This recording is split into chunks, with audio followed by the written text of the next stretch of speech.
right, Coach, welcome. First episode of the Kid McNeill podcast. Yeah, excited about it. Yeah. Just really excited to get Pirate Nation involved, an inside look at the program, the Greenville community. You know, I think we got some unbelievable young women in this program, some unbelievable coaches with some great stories. So any opportunity we can get Pirate Nation involved and get them an inside look, you know, I'm all for it. Absolutely. Well, let's get started. Kind of a bird's eye view, I would say. How is the program? This is your third season here. Yep.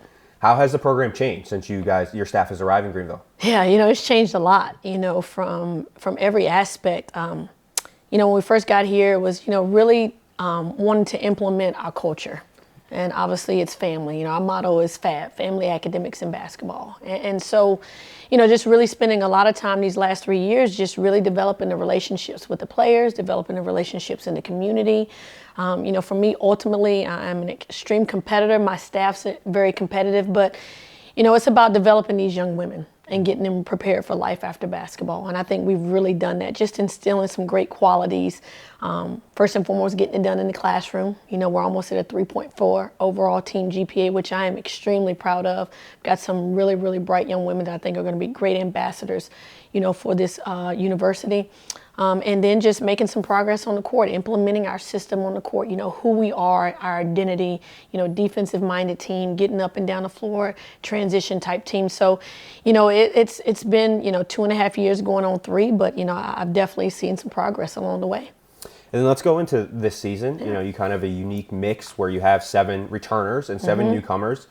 So through the first 12 games of the season, how have you seen, was the team done well, and what are some things you're still looking to work on? Yeah, with the dynamics of, I guess, college recruiting or college athletics in general, I think, you know, rosters are going to look different every single year. You know, and some can say, wow, 7 new kids, but I think that's just going to be the moped. I think from here on out, every year, everybody's roster is going to look different. So, you know, to have 7 new kids on a team of 14, that's a lot. You know, especially with the way that we play in our system defensively. You know, we're not just a man-to-man team. We play a lot of different defenses. And so it's taken some time, you know, for the new kids, the 4 transfers and the 3 freshmen to kind of grasp what we do defensively. You know, we've learned as a staff, we've learned a lot about the team, you know, things that we're doing well, things that we need to continue to get better at. But I think it's finally starting to click for some people. I think they're starting to get a little bit more comfortable out there on the floor. And so, you know, what I'm really liking right now is we've got a bench, you know, for the first time. You know, my first year we had 7 players. You know, last year we started off, you know, with a lot of players and then injuries or whatever happened. But, you know, night in and night out, we're playing 10 or 11 kids. You know, I looked at the stat sheet last night, and I think we got, you know, over 20-some points from the bench, something that we haven't had in the past. And so, you know, with the way we play and the up-tempo and the way we like to run, having a bench is great. So, you know, that's the thing that I've enjoyed thus far with this team, is just being able to rely on the bench and get points and production from the bench. That's great. And we will get to the bench, absolutely, and the newcomers. But I think we got to start with a returner who's making a lot of headlines, and that is Jaz Thompson. Yeah. Career-high 31 points yesterday. She's twice on the AAC weekly honor roll in a row, and 3rd time this season. How has she handled stepping up to that number 1 option on offense? And what is she, overall, how much better has she gone to her 3 seasons here in Greenville? Well, Taz is Taz. You know, her demeanor doesn't change, whether she's, you know, 5th option, 1st option. You know, she's always wanted that role.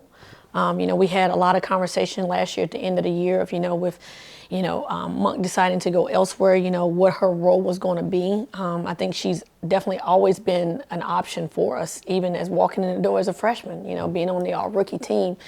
And so this year, you know, I think her shots have been higher percentage shots. You look at all her stats, they've gone up. The rebounding has gone up. Her shooting percentage has gone up. Her points have gone up. Just her productivity in general has gone up. And that's something that we've conversated with Taz a lot, is that you're not just a scorer for us. You can do other things. You're a 6-foot guard. You can rebound. You can post up. You can do all these different things. I think she's really buying into that. And I think having a Cash, you know, finally having an inside presence is taking some of the pressure off her of having to take those tough shots. So a lot of her shots now are, you know, easier shots, less contested. And I think that's why you're seeing her shooting percentage go up. But, you know, she's always been a gym rat. You know, she's one of the kids that you got to pull out of gym, Taz, take a break. So, you know, I tell the kids all the time, you know, your work ethic, that is what you're going to get out of it. And it might not happen today, it might not happen tomorrow, but I think just throughout Taz's journey and what she's done and the work she's put in is definitely paying off for her. And you talked about how Taz is a gym rat, and I think you've mentioned in some interviews how before maybe she was, one of the few in the gym, and this year you kind of have a group that's in the gym a lot, that's in there together. Yeah. Can you talk about maybe what those newcomers have brought on that side of things, maybe outside of games and in the team environment? Yeah, I mean, I love our team. We got 14 really, really unbelievable young women. They just they gel together well, chemistry-wise, off the court. I think you can see a difference in us on the court, chemistry-wise. I've had that comment given to me a lot. It's just the girls seem like they're playing well together. They're playing better together. I think because they genuinely enjoy and want each other to be successful. And I think that's a huge part of being successful and getting wins. You can have the best 5 players on the floor, but how do they gel together? Do they want to do well together? Do they want each other to be successful? And I think we're finally starting to get to that point. Now, are we there completely? No, we still got some work to do, but I think we've grown in that area as well. But just, having the 4 transfers and just more leadership, kids being more vocal, kids coming in every day and doing what they're supposed to do has definitely helped us. And finally, the young kids have somebody to look to. You got Paige Lyons as a freshman point guard. She can look up and see Deja's work ethic every day because Deja's another Taz. Deja's in the gym all the time. She's another kid. You got to tell her to take a break. So I think finally now the young kids have somebody they can look up to and see, like, this is how it's supposed to be done. And you mentioned in there the fans have talked to you about how this team looks different. And the place they've looked most different is at home, where you're 5-1, Yeah. scoring the heck out of the ball at home. What has it been like this year compared to last year, getting the fans back and getting that energy in Minji's Coliseum? What has that been like for the team? Yeah, it was definitely an adjustment last year, not having anybody in there, being able to hear every whistle blown, everything I say, everything the other coach on the other end says. So, obviously, my goal going into this season, one was to get more people in Minji's, and I was hoping that, with everybody not being able to come in last year, that people would be energetic and want to get back into Minji's, and I think you've seen that a little bit. I think our crowds are definitely a little better than what they were our first year. Obviously not where we want it to be, but it's growing. It's progress, right? It's about the journey. So definitely think that our fan attendance has gotten better. Want to continue to see it grow. I think we have an unbelievable and exciting product, and obviously we're playing really, really good at home, averaging almost 80 points a game. So we just thrive off of that energy, the people yelling, the band playing, the cheerleaders cheering for us. So it's definitely a home court advantage. Speaking of home court advantage, last time at home, played NC Central, and the headline's going to be that first quarter where you hold them to 0 points. Yeah. Have you ever been a part of a shutout quarter? And that whole performance as a whole, does that kind of give you a hope that this, as you said, this group is figuring out the system and really getting the principles of the defense? Yeah, the closest I've been to a shutout was last year when we played UVA. At UVA, we held them to 2 points. And I think they only scored that 2 points with like a minute and a half left to go in the quarter. But being completely shut down, no, I've never experienced that. It was actually a really good feeling.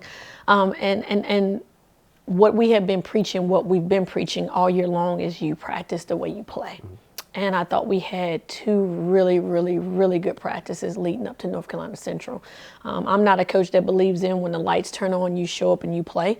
I feel you have to train your mind and your body to play a certain way. And as a coach, you feel good going into the game that you're prepared. You've prepared your team, that they understand the game plan, when you have good practices leading up to it. So I felt really good going into that game. I knew we were going to have a good performance. Did I think we're going to hold them to 0 points? No, I never thought that. But that's the progress we have to make, is just putting consistent practices together. I think that's our growth as a unit, and we will always perform the way we practice. Sure. And part of that was you moved after the first 9 games. You had the same starting lineup. Yeah. And then Alexia Rose and Morgan Mosley moved in, and part of it you talked about was their performance in practice. How did you maybe talk to the team about that, where it's going to be the starting lineup is from who performs in practice, and what kind of impact do you think that had? Yeah, I thought we got a little complacent. I thought some people got a little bit comfortable and kept giving them some opportunities. And so, I just had to talk with the team, and I was like, look, you got to earn it. Nothing's going to be given to you. And so we just really talked about, how you practice is going to determine your role in games and how much you play. And they made it really hard for me that day before North Carolina Central. It was a lot of options out there to go into the lineup. And it could have been a couple of different other kids, but as I said earlier, it's not necessarily always about the best five. It's about the five that plays well together in the chemistry. And we thought that those five had really good chemistry when they were in practice together. So, Morgan Mosley, wow. What an improvement she's made since last year. And I think that really contributes to her mindset and her accountability for herself last year. She never pointed the finger. It was all about, I have to do better. I wasn't ready. And so she really came in this year and accepted her role. And that's a glue kid. Everybody needs a glue kid. Taking charges, rebounding, being in the right place and just bringing that energy. And then, Alexia Rose last year playing behind one of the best point guards in the league. Sometimes as freshmen, you just have to wait your time. It's not necessarily about what you're not doing. It's about what the people in front of you are doing. And I think that's what she was a part of. And so, what she does is she brings energy. She's able to, be a dog on defense. She's able to break down the defense and create opportunities for other people. And so, once she bought into that, what she does, then you start to see her play get better. And, she was rewarded for it. Yeah, I think if they counted them, if they tracked them, I think Morgan might lead the league in charges. I'm sure she does. She might ask next year, hey, can we get that on the stat sheet? Yeah. Talking a little bit more about Alexia, you have that this year. You've got Deja Green who's come in, and Alexia now both kind of like 2 point guards on the floor. How is that maybe going back to Taz and people like that, and the bigs? How does the 2 playmakers on the floor help get easy looks on offense? Yeah, I think it's definitely helped us. Having another playmaker on the floor. Deja is very unselfish, and we're actually on her about being, not necessarily being more selfish, but being a little bit more assertive in breaking down the defense. She loves the mid-range game. She loves to shoot the three, and she loves to create for other people. So when you have 2 playmakers out on the floor, I think that just makes Taz's life more easier. Kids that can get the bigs the ball, it just makes their life more easier. So I think that adjustment in the lineup has been good for us. And then let's talk about those bigs: T.R. Chambers, Tyler Bennett, and Morgan Mosley, as well as a couple freshmen have done well. What have you seen this year? I mean, the rebounding numbers are really up. Yeah. Past couple of years, the blocks are up. Yep. What has been like having that size down low? Yeah, well, since this summer, that's something that we've emphasized. We want the ball to go inside. We have to have paint touches. We have to do a better job rebounding. My first year we got here, I think we got our rebounded by about 12 a game. Last year, I think we cut it to about 6 or 7. Now we're positive on the boards, and hoping we can continue to do that going conference play. We got some really good bigs in our league, and that's what I keep stressing. Our big play in our league is really, really good, and so we knew that we needed to be able to compete when it came to that. So that's why we went out and we got a Tyler Bennett, and then some of the freshmen that are coming in. Playing some really good minutes for us, but T.R. Chambers is playing very well too. She's grown. Think about her freshman year when she first got here to what she's doing now.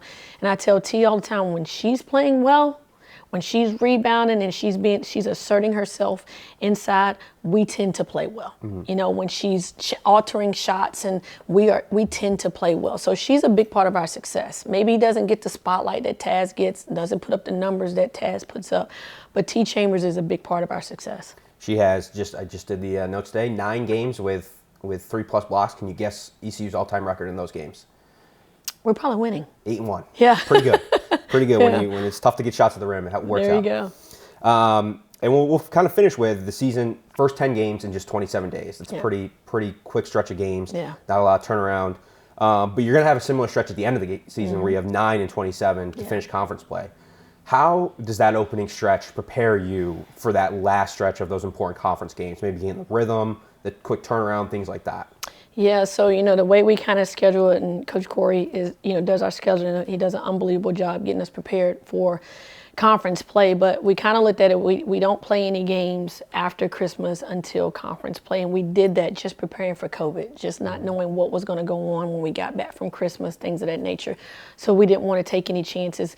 But you're right, we're playing like every 2 days, every other day, maybe have a day off here and there. And so the league, we open up with a bye. We get 2 byes in January, which is not necessarily what you want, as a coach.